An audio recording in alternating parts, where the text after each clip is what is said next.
آج ہم بات کریں گے پاکستان کے chief of defence forces field marshal Syed Asim Munir کے بارے میں، جنہیں سعودی عرب کا سب سے بڑا فوجی اعزاز King Abdulaziz medal excellent class سے نوازا گیا۔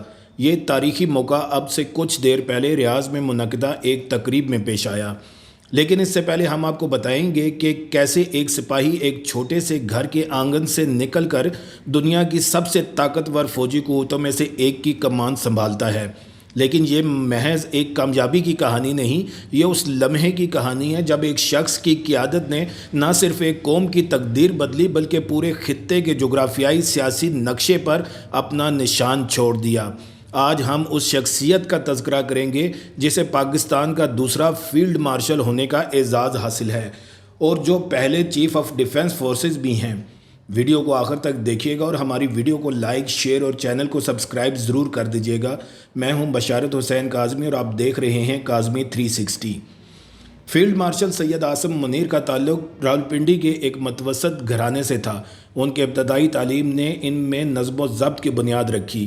انہوں نے ترکی کے معروف سینٹ مرے کالج سلیمانی میں تعلیم حاصل کی، جہاں ان کے اندر موجود فطری قائدانہ صلاحیتیں نکھر کر سامنے آئیں، اور پھر وہ فیصلہ کن موڑ آیا جب 1986 میں ایک نوجوان عاصم منیر نے پاکستان ملٹری اکیڈمی کاکول میں قدم رکھا۔ یہ وہ جگہ تھی جہاں ان کی غیر معمولی ذہانت، محنت اور لگن نے انہیں صف اول میں لا کھڑا کیا۔ وہ نہ صرف ایک گولڈ میڈلسٹ کے طور پر نمایاں ہوئے بلکہ اپنی قیادت کی صلاحیتوں کا لوہا بھی منوایا۔ انہوں نے 23ویں بنگال ریجمنٹ کی کمان سنبھالی، جہاں ان کی صلاحیتوں نے اعلیٰ افسران کی توجہ اپنی طرف مبذول کرائی۔ ان کی صلاحیتوں نے انہیں فوج کے سب سے حساس اداروں تک پہنچایا۔ پہلے ملٹری انٹیلیجنس کے اہم عہدوں پر اور پھر تاریخ ساز لمحہ آیا جب انہوں نے ملک کے سب سے طاقتور خفیہ ادارے انٹر سروسز انٹیلیجنس یعنی کہ ISI کا سربراہ مقرر کیا گیا۔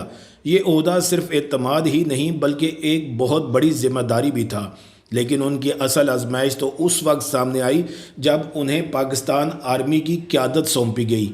مئی 2025 میں جب پاکستان اور بھارت کے تعلقات ایک بار پھر کشیدگی کی انتہا کو چھونے لگے، سرحد پر جھڑپیں تیز ہو گئیں، میڈیا دونوں طرف سے جارحانہ بیان بازی کر رہا تھا اور پوری دنیا کی سانسیں رکی ہوئی تھیں۔ کیا آپ جانتے ہیں کہ ایک قائد بحران کے انتہائی نازک لمحات میں کس طرح سوچتا ہے؟ فیلڈ مارشل سید عاصم منیر نے صرف ایک فوجی کمانڈر ہونے کا ثبوت نہیں دیا بلکہ ایک ایسے اسٹریٹجسٹ کا کردار ادا کیا جس کی نظر پوری شطرنج کی بساط پر تھی۔ انہوں نے ایک 3 سطحی حکمت عملی اختیار کی۔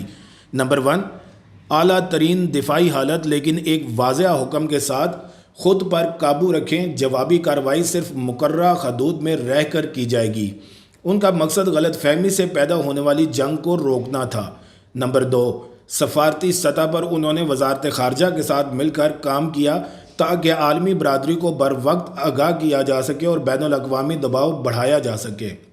نمبر 3، عوامی سطح پر انہوں نے میڈیا کے ذریعے پھیلنے والے جذبات کو قابو میں رکھنے کی پالیسی اپنائی، اور پھر وہ انتہائی نازک لمحہ آیا جب بھارتی فوج کی جانب سے متنازع خطے میں نئی فوجی چوکیاں قائم کرنے کی اطلاعات ملیں۔ یہ وہ لمحہ تھا جو سب کچھ بدل سکتا تھا۔ فیلڈ مارشل سید عاصم منیر کا ایک ہی پیغام تھا کہ ہم جنگ نہیں چاہتے لیکن اپنی سرزمین کا دفاع کرنے سے کبھی پیچھے نہیں ہٹیں گے۔ یہ صرف الفاظ نہیں تھے، یہ ایک واضح پیغام تھا جو طاقت کے توازن پر مبنی تھا۔ اس حکمت عملی نے جنگ کے بڑھتے ہوئے بادل چھٹا دیے۔ اس بحران کے بعد فیلڈ مارشل عاصم منیر کی شہرت پاکستان کی سرحدوں سے باہر نکل گئی۔ دنیا نے ایک ایسے قائد کو دیکھا جس نے صبر، حکمت اور طاقت کے متوازن استعمال سے ممکنہ تباہی کو ٹال دیا۔ جون 2025 میں تاریخ نے ایک اور موڑ لیا۔ امریکی صدر ڈونلڈ ٹرمپ نے فیلڈ مارشل سید عاصم منیر کو وائٹ ہاؤس میں اکیلے دوپہر کے کھانے پر مدعو کیا۔ یہ کسی بھی پاکستانی فوجی سربراہ کے لیے بغیر سول وفد کے پہلا موقع تھا۔ صدر ٹرمپ نے انہیں سرکاری طور پر ایک حوصلہ افزا شخصیت قرار دیا اور ان کی اس کردار کو سراہا جو انہوں نے بھارت کے ساتھ ممکنہ جوہری تنازع کو کم کرنے میں ادا کیا۔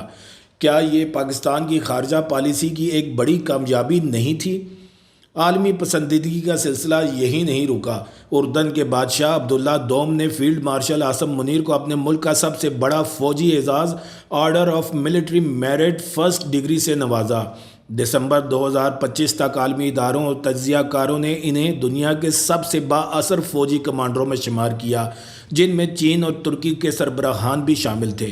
لیکن فیلڈ مارشل سید عاصم منیر کا سب سے بڑا اور دیرپا اثر شاید پاکستان اور سعودی عرب کے تعلقات پر پڑا۔ کیا آپ جانتے ہیں کہ فیلڈ مارشل سید عاصم منیر کا سعودی عرب سے ایک گہرا اور ذاتی تعلق ہے؟ وہ ایک زمانے میں وہاں ملٹری اتاشی رہ چکے ہیں اور انہوں نے اسی دوران قرآن پاک حفظ کیا اور حافظ بن گئے۔ یہ روحانی ربط محض اتفاق نہیں تھا، یہ وہ بنیاد تھی جس پر ایک نئی دفاعی عمارت کھڑی ہوئی۔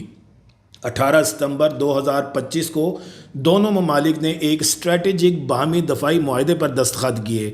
اس معاہدے میں ایک ایسی تاریخی شک شامل تھی جس نے خطے کی سیاست کو ہلا کر رکھ دیا۔ کسی ایک ریاست پر جارحیت دوسری ریاست پر جارحیت سمجھی جائے گی۔ یہ محض دعویٰ نہیں تھا، یہ ایک نئی جیو پولیٹیکل حقیقت کا اعلان تھا۔ یہ معاہدہ فیلڈ مارشل سید عاصم منیر کی قیادت میں ہونے والی طویل فوجی اور سفارتی کوششوں کا نتیجہ تھا، اور پھر وہ تاریخی لمحہ آیا جس نے اس تمام تر شراکت کو ایک ٹھوس اور شاندار شکل دی۔ 22 دسمبر 2025 ریاض۔ پاکستان کے چیف آف ڈیفنس فورسز اور chief of army staff field marshal Syed Asim Munir کو سعودی عرب کا سب سے بڑا قومی اعزاز بادشاہ عبدالعزیز تمغہ ایکسیلنٹ کلاس سے نوازا گیا۔ یہ اعزاز بذات خود شاہ سلمان بن عبدالعزیز کے شاہی فرمان کے تحت دیا گیا اور اسے سعودی وزیر دفاع شہزادہ خالد بن سلمان نے پیش کیا۔ یہ محض ایک تمغہ نہیں تھا، یہ سعودی قیادت کی طرف سے فیلڈ مارشل سید عاصم منیر کے دفاعی تعلقات کو مضبوط بنانے، اسٹریٹجک ہم آہنگی کو بڑھانے اور خطے میں امن اور استحکام کے لیے ان کی شراکت کا اعتراف کا اظہار تھا۔ یہ وہ منظر تھا جہاں ایک شخص کی زندگی بھر کی محنت، ایک قوم کی فوجی صلاحیت اور دو ممالک کے درمیان صدیوں پر محیط رشتہ ایک ہی جگہ پر جمع ہو گیا۔ فیلڈ مارشل عاصم منیر کی کہانی صرف ایک کامیاب فوجی افسر کی کہانی نہیں ہے، یہ جدید دور میں پاکستانی قیادت کی صلاحیت، حکمت اور عالمی اثر و رسوخ کی کہانی ہے۔ یہ اس بات کی کہانی ہے کہ کیسے ایک شخص کی ذمہ داری کے احساس، حکمت عملی کی سوچ اور غیر متزلزل عزم نے مل کر نہ صرف ایک قوم کی تقدیر بدل دی بلکہ بین الاقوامی اتحاد کی نئی راہیں بھی کھول دیں۔ کمنٹ سیکشن میں بتائیے گا کہ کیا فیلڈ مارشل عاصم منیر کا دور صرف ایک فوجی قائد کے طور پر یاد رکھا جائے گا یا پھر وہ شخص جس نے پاکستان کو عالمی سطح پر ایک نئی اور مضبوط پہچان دلائی۔ اپنے دوستوں کے ساتھ اس ویڈیو کو شیئر اور چینل کو سبسکرائب کرنا نہ بھولیے گا۔ پھر ملیں گے ایک نئی ویڈیو کے ساتھ۔ اللہ تعالیٰ آپ سب کا حامی و ناصر ہو۔